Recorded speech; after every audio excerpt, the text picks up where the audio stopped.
সুখ সংবাদ। সুখ উপস্থিত হয়ে আছেন সেই পদ্মাবতীর কাছে।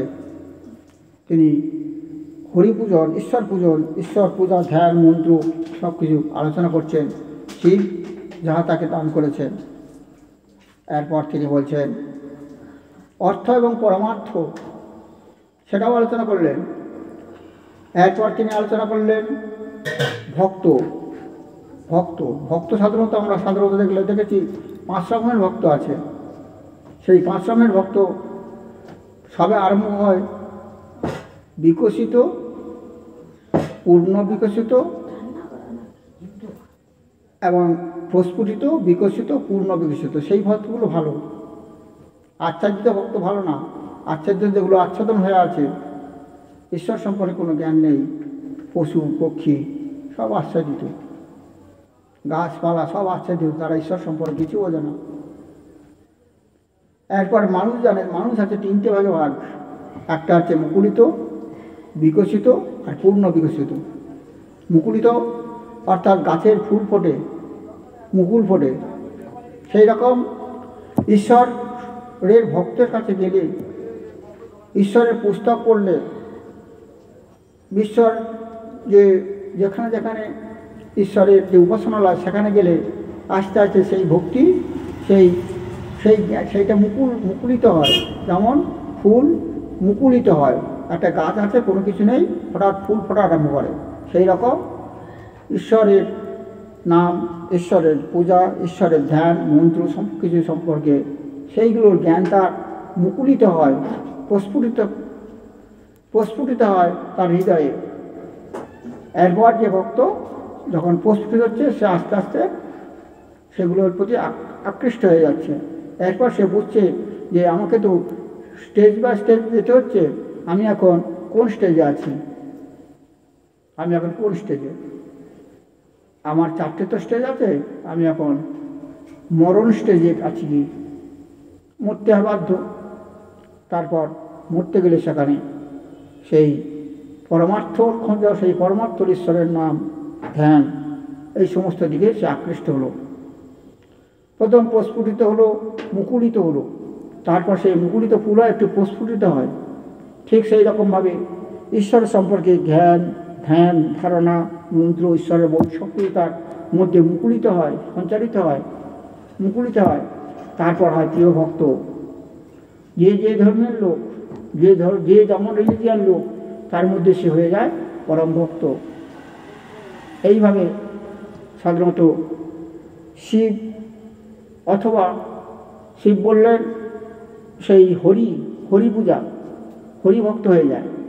প্রথম শিব আমাকে বললেন, মুকুলিত হলো, তারপর প্রস্ফুটিত হলো।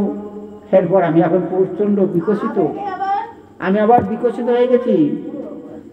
এখন বলছি, হে পক্ষীবর, শোনো, আমি সেই পরম আশ্চর্যের কথা আমি তোমাকে বর্ণনা করব। শিব আমাকে বর্ণনা করেছে, যে শিব যে কথা বর্ণনা করেছে সেই কথা আমি বর্ণনা করব। পদ্মাদেবী বললেন, শ্রী বিষ্ণু অর্চনম পুণ্যম শিবেন পরিভাষিতম যৎশ্রদ্ধায়ানুষ্ঠিতস্য শ্রুতস্য বোধিতস্য চঃ। শ্রী বিষ্ণু অর্চনম পুণ্যম শিবেন পরিভাষিতম, শ্রী বিষ্ণু অর্চনম পুণ্যম শিবেন পরিভাষিতম। পদ্মা বললেন, ওহে শুকশক্তিবর, ওহে পক্ষীবর, আমি তোমাকে যে কথা বলবো সে অতীব সুন্দর, তোমার নিকটে খুব সুন্দর লাগবে। পরম আশ্চর্য সেই ঈশ্বরের ভজন সাধন। যৎশ্রদ্ধায়ানুষ্ঠিতস্য শ্রুতস্য বোধিতস্য চঃ। বিষ্ণুর অর্চনম পুণ্যম, সেই বিষ্ণুর অর্চনা হলো পূর্ণ। শিবেন পরিভাষিতম, শিব যা বর্ণনা করেছেন খুব সুন্দর, সেই আশ্চর্য, সেই বর্ণন শুনলে তুমি মুগ্ধ হয়ে যাবে।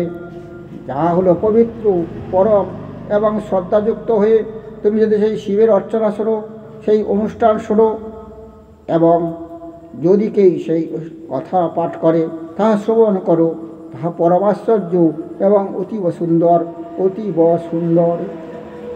সদ্য পাপ হরং পুংসাং, সদ্য পাপহরং পুংসাং গুরু গো ব্রহ্মণো ঘাতিনাম সমাহিতেন মনসাহ শিনো কিরো শিবোদিতম সদ্য পাপহরং পুংসাং গুরু গোত্র ঘাতিনাম গুরু ব্রহ্ম গো ঘাতিনাম সমাহিতেন মনসাহ শিনো কিরো শিবোদিতম।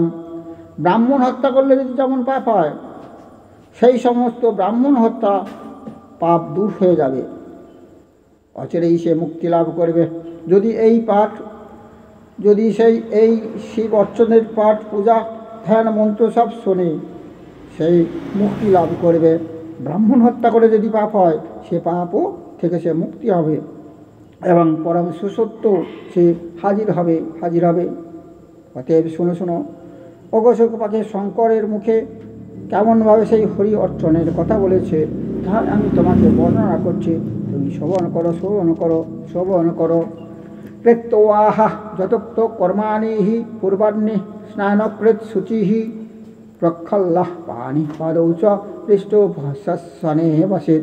কৃত্তোয়াহা যতোক্ত কর্মাণি পূর্বাহ্নে স্নানকৃত শুচিঃ। অতএব শুকপাকে তুমি আনন্দ কারণে ঐকান্তিক মনে তুমি এইসব স্মরণ করো। নিত্য ক্রিয়া করতে গেলে প্রথম তাকে প্রাতঃ স্নান করতে হবে, সকালে স্নান করতে হবে, এরপর পূর্ব দিকে মুখ করতে হবে, এরপর আসন পাততে হবে।